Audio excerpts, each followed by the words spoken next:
सान्द्रानन्दावबोधात्मकमनुपमितं कालदेशावदिभ्या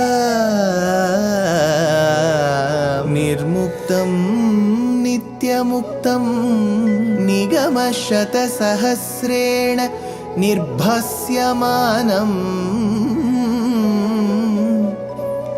अस्पष्टं दृष्टमात्रे पुनः उरुपुरुषार्थात्मकं ब्रह्मतत्त्वं तत्तावत् भाति साक्षात् गुरुपवनपुरे हन्त भाग्यं जनानाम् अज्ञात्वा ते महत्त्वं यदिह निगदितं विश्वनाथ क्षमेथः स्तोत्रं चैतत्सहस्रोत्तरमधिकतरं त्वत्प्रसादाय भूयात् वेधा नारायणीयं श्रुतिषु च जनुषा स्तुत्यता वर्णनेन स्फीतम् लीलावतारैरिदमिह कुरुताम् आयुरारोग्य सौख्यम् आयुरारोग्य सौख्यम्.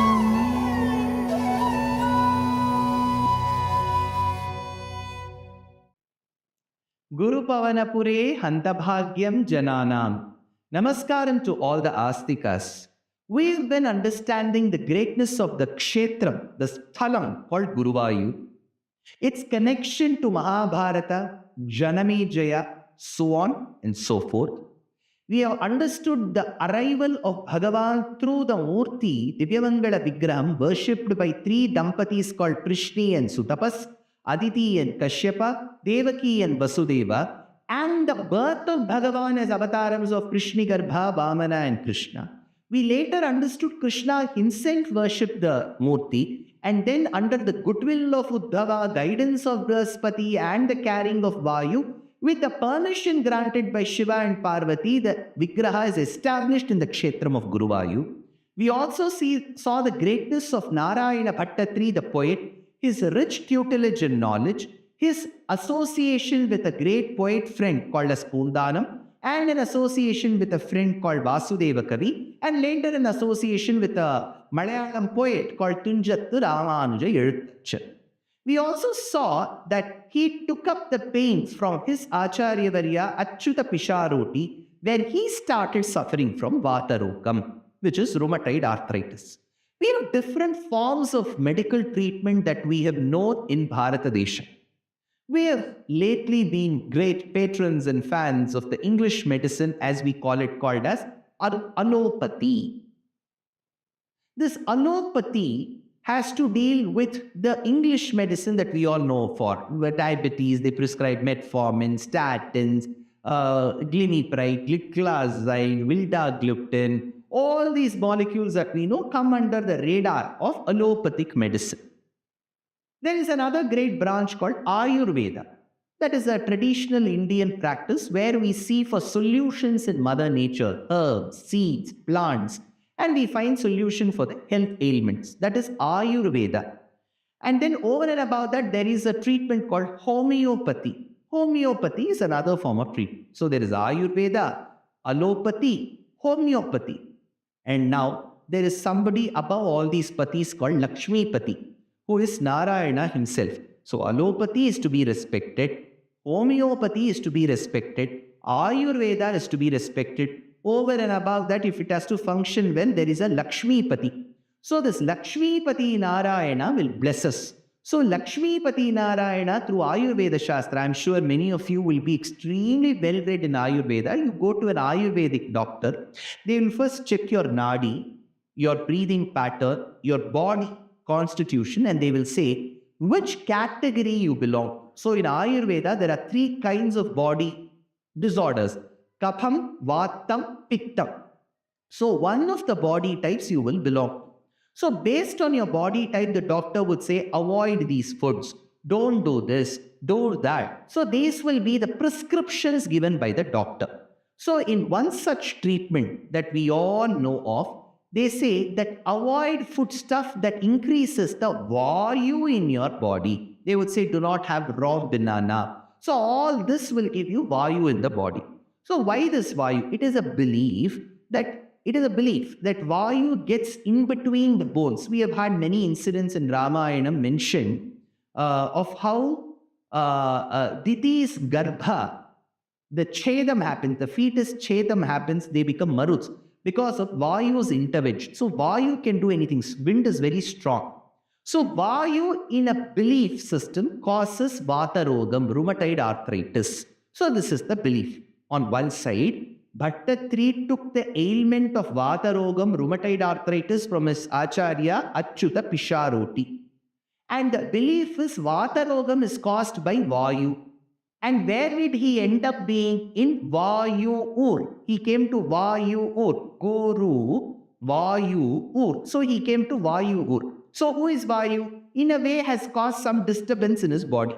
Why Guru? Now, I've been talking 450 years back about Nārāyaṇa Bhaṭṭatiri. 250 years back in Dakshina Bharatam, in the state of Tamil Nadu, there was a great poet born called as Muthuswami Dikshita. He was born as the very son of a great Upasaka.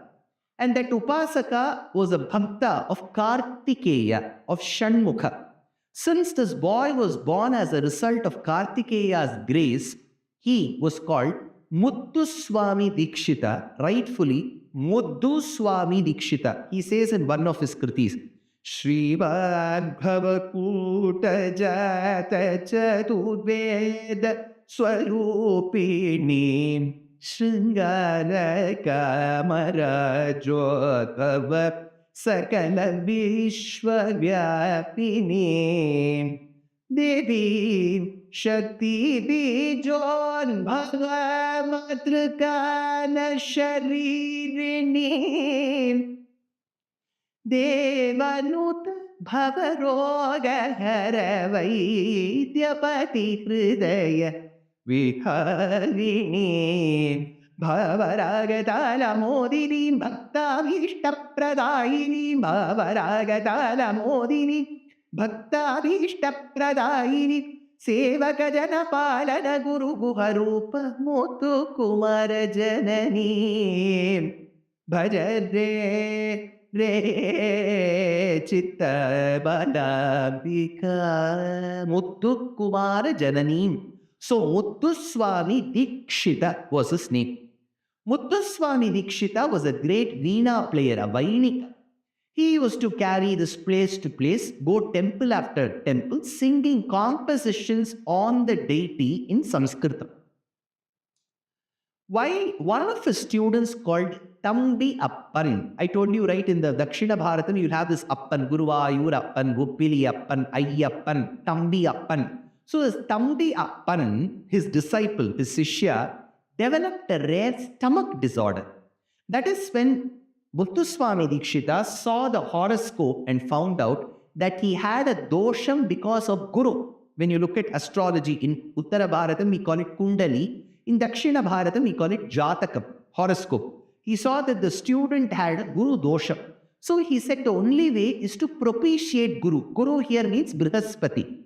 So he sang a kriti, a composition called Brihaspate Tarapate. Brihaspate Tarapate Brahmajate Namostute Brihaspate Mahabala Vibho Gishpate Manju Dhanur Nidadhipate Mahendra Vyupasita Krite Madhavadi Vinuta Dhimate Manju Dhanur Meenadhipate Manju Dhanur Meenadhipate. So we have a Rashi, we have 12 Rashis. One Rashi is called Meena Rashi. So this Meena Rashi's Adhipati, the one who rules Meena Rashi, is Brihaspati. So Brihaspati of Meena Rashi, that dosham had caused stomach disorder in the student. That is why Muthuswami Dikshita sang a composition on Brihaspati Guru, who is the Adhipati for Meena. Now, what rogam did Bhaṭṭatiri have? Vata rogam. In a way, who causes this? Vayu. Vata rogam was taken by him from whom? From his Guru. In which place is he? Guruvayur. What word did Tunjathu Ramanuja Eluthachan say? Meena Tottu Kootuga. Begin with the fish. Fish is mean. Meena Rashi, Brihaspati. Brihaspati is Guru. He is in Guruvayur. He has taken the ailment from his Guru and it is caused by Vayu. So Guruvayur fits so well through Tunjathu Ramanuja Eluthachan's word.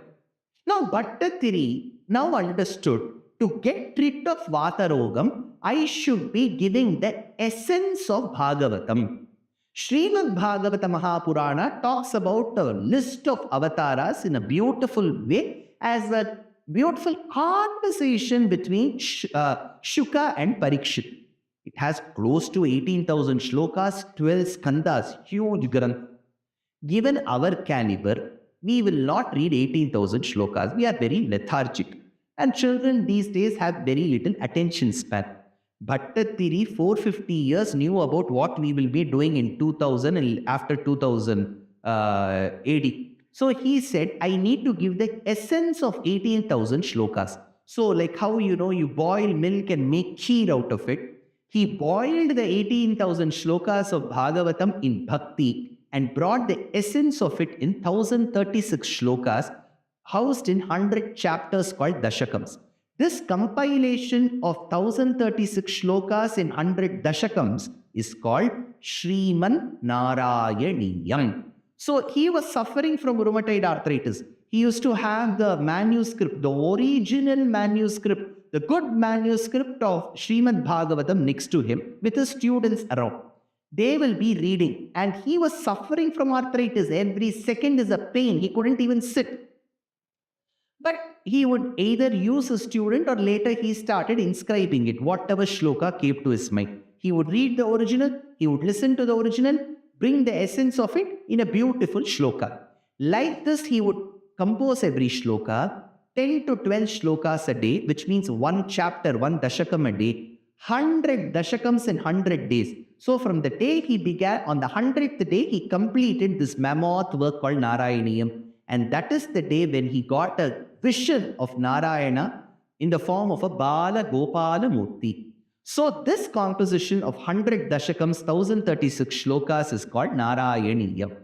Every dashakam he would contemplate and write. He would meditate and write. At various junctures, there will be a conversation between him and Guruvayurappan, who is Krishna himself. This conversation is also recorded. So from now on, for the goodwill and for good health, Ayurarogya Saukhyam, he completes his last words. For the good long life and prosperity of all of us, now we will be taking up Śrīman Narayaneeyam as much as possible every verse. And through commentaries like Bhaktaranjani and Balabodhani, with my limited knowledge, I will share this knowledge with all of you so that it benefits the entire Astika world. Wishing both the listeners and the speaker the very best under the grace of Lord Sri Krishna, Vasudeva, Paramatma, Guruvayurappan. This journey of Narayaneeyam should be a memorable, a cherishable, a very blissful and blissful journey for all of us. Namaskar.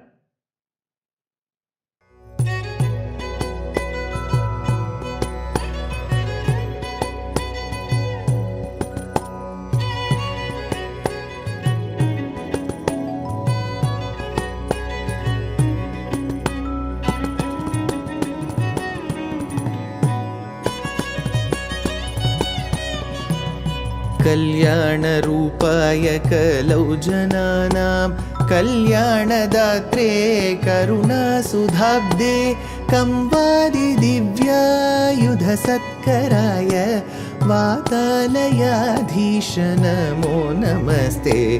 Nārāyaṇa Nārāyaṇa Nārāyaṇa Nārāyaṇa Nārāyaṇa Nārāyaṇa Nārāyaṇa Nārāyaṇa Nārāyaṇa Nārāyaṇa Nārāyaṇa Nārāyaṇa Nārāyaṇa Nārāyaṇa Nārāyaṇa Nārāyaṇa